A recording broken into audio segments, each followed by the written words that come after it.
Everyone in America can relate to the 20.3 million students currently enrolled in colleges across the country. Whether through personal experience, friends, or movies, one of the most common stereotypes of college students that I personally have found to be true is that most of them are flat out broke. If you've read my blog post, then you know I've written extensively about the current core curriculum system in colleges. As one of many broke college students, it is hard for me to write on this subject without being biased against classes that I feel take up an extensive and unnecessary amount of expensive credit hours. At Syracuse, the Newhouse School of Public Communications proudly states that only 38 of the 122 credit hours required for graduation can be taken in Newhouse courses. In total, $102,700 of tuition money goes towards non Newhouse classes, or courses which do not directly pertain to my chosen major. This situation is one that is common to students across campus and across the country. Even at the number one communications school in America, the Annenberg School of Communications at the University of Pennsylvania, students may only take 42 credits in the communications school. I feel this is a serious problem because students are much more likely to put forth effort into classes that they are truly interested in, as opposed to ones that they are required to take because the school says so.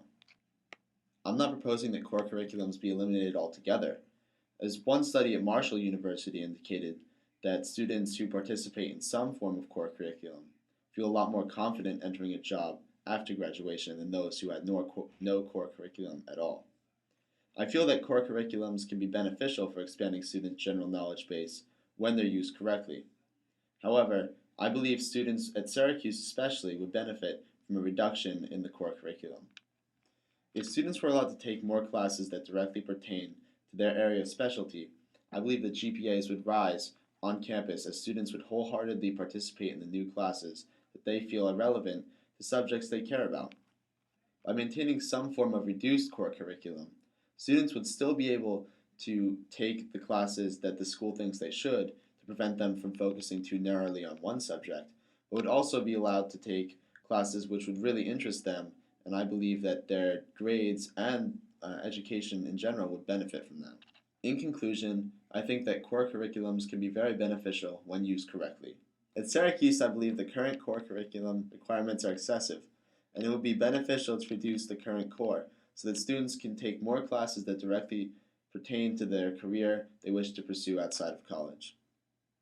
I hope that you found this blog post to be interesting and that you'll write to your school and tell them that you also believe the core curriculum should be reduced and that you think it would help students like yourself, your friends, or anyone you know who's in college right now if the core curriculum was reduced.